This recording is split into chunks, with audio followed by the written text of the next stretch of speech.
काशी नगरी के पास एक छोटे से गांव में निरंजन नाम का एक चोर रहता था। वो दिमाग का बहुत तेज था, फुर्तीले हाथ और छल कपट में माहिर। अब तक ना जाने निरंजन कितने ही घरों और बाजारों में चोरी कर चुका था। तुमने आज फिर चोरी की? मैंने तुम्हें कितनी बार कहा है कि इस घर में चोरी का पैसा मत लाया करो। छोड़ दो ये सब पाप कर्म करना। हम रूखी सूखी खाकर गुजारा कर सकते हैं, पर चोरी की रोटी मेरे गले से नहीं उतरती। अरे तो चोरी नहीं करूंगा तो घर में 1 रुपया नहीं आएगा, और तू माँ बनने वाली है। कुछ समय में हमें पैसों की जरूरत होगी। कोई काम नहीं देता ईमानदारी से, कुछ नहीं होता बहुत काम करके देख लिया, इसीलिए चोरी का रास्ता अपनाया। कम से कम चोरी करके अच्छी जिंदगी तो जी रहे।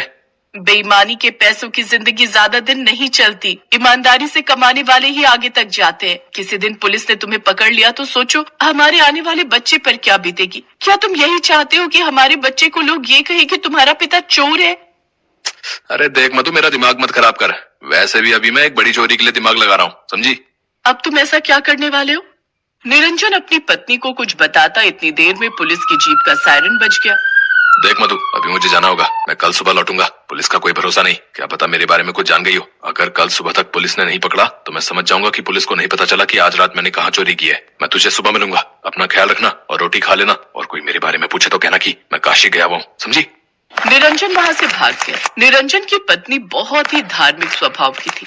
वो भगवान भोलेनाथ की अनन्य भक्त थी। मधु हमेशा भगवान शिव से यही कहती कि निरंजन किसी भी तरह चोरी करने की आदत छोड़ दे, वो सही मार्ग पर आ जाए। मधु को विश्वास था कि एक न एक दिन भगवान शिव उसकी प्रार्थना जरूर सुनेंगे। अगले दिन निरंजन घर लौटा तो मधु ने उससे पिछली रात वाली बात पूछी।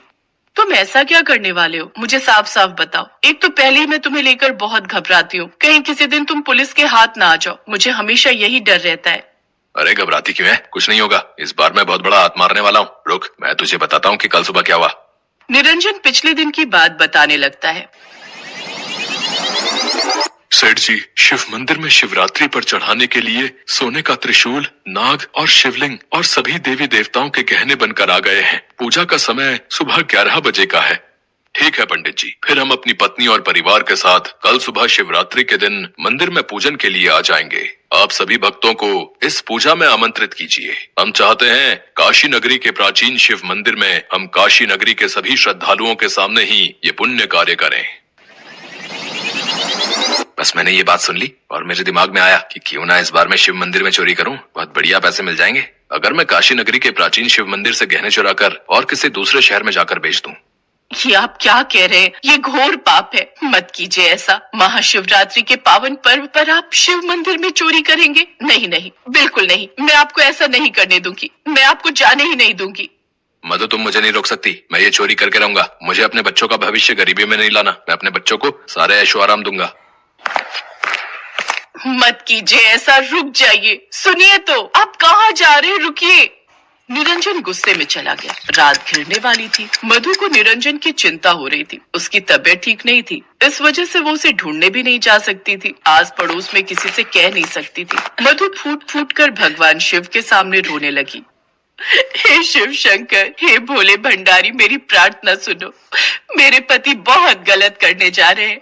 वो आपकी काशी नगरी के प्राचीन शिव मंदिर में गहनों की चोरी करने का विचार मन में ले आए हैं। उनकी बुद्धि फिर गई है। उन्हें सही राह दिखाओ प्रभु, मेरे पति को सही राह दिखाओ। मधु भगवान शिव के सामने बहुत रोई। अगले 2 दिन तक निरंजन का कुछ पता नहीं था। वो घर ही नहीं आया। निरंजन तो काशी नगरी में पहुंच चुका था और शिव मंदिर पर नजर रख रहा था। शिवरात्रि का दिन आया। सेठ जी सभी श्रद्धालुओं के साथ शिव मंदिर में पहुंचे। पंडित जी, पूजा प्रारंभ कीजिए। सभी श्रद्धालु आ गए हैं। ठीक है सेठ जी। बम बम भोले, जय शिव शंकर। श्रद्धालुओं की भीड़ के बीच निरंजन भी पहुंच गया। सभी भक्त भगवान शिव के नाम के जयकारे लगाते हैं। पंडित जी, सेठ जी सभी देवताओं को सोने के आभूषण और मुकुट पहनाते हैं। निरंजन सब कुछ होते हुए देख रहा था। सब मिलकर शिवरात्रि का पूजन करते हैं। शिवरात्रि के दिन देर रात तक मंदिर खुला रहा। निरंजन बस इसी ताक में था कि कब उसे मौका मिले और वो सोने के गहनों की चोरी करे। सबसे नजर छुपाकर निरंजन मंदिर की कोठरी में छुप गया और आधी रात होने का इंतजार करने लगा। पंडित जी ने मंदिर के द्वार बंद कर दिए। उसके बाद पूरा मंदिर शांत था। निरंजन मंदिर की कोठरी से बाहर आने लगा, तभी उसे सबके नाचने और खूब हंसने की आवाजें आने लगी। निरंजन घबरा गया। मंदिर तो बंद हो गया है, सब लोग जा चुके हैं। फिर ये नाचने और हंसने की आवाजें किसकी हैं? कहीं ऐसा तो नहीं कि मंदिर में कोई पार्टी चल रही है और मुझे इस बारे में पता ही नहीं। मैं तो फंस गया, मुझे तो ये लोग पकड़ लेंगे। निरंजन कोठरी में ही छुपा रहा। तभी उसे किसी की आवाज आई। कोई जोर जोर से उसका नाम पुकार रहा था। निरंजन, ओ निरंजन, अरे आओ, तुम भी आओ, हमारे साथ भांग पार्टी का मजा लो। मैं कहाँ फंस गया? ये लोग मेरा नाम कैसे जानते हैं? मुझे लगता है आज मैं जरूर पकड़ा जाऊंगा। हे भगवान, मैंने ये क्या कर दिया? लगता है मुझे इसी बात की सजा मिल रही है, क्योंकि मैं शिव मंदिर में चोरी कर रहा हूँ, और वो भी शिवरात्रि के दिन। ये लोग मेरा नाम तक जानते हैं, मुझे तो जरूर पकड़ कर रहेंगे। निरंजन, अरे ओ निरंजन, अरे आओ भाई, कितनी देर लगा रहे हो? आओ तो हमारे साथ भांग का सेवन करो। अब तो मुझे बाहर जाना ही पड़ेगा, मेरे पास कोई और चारा नहीं है। जो होगा देखा जाएगा।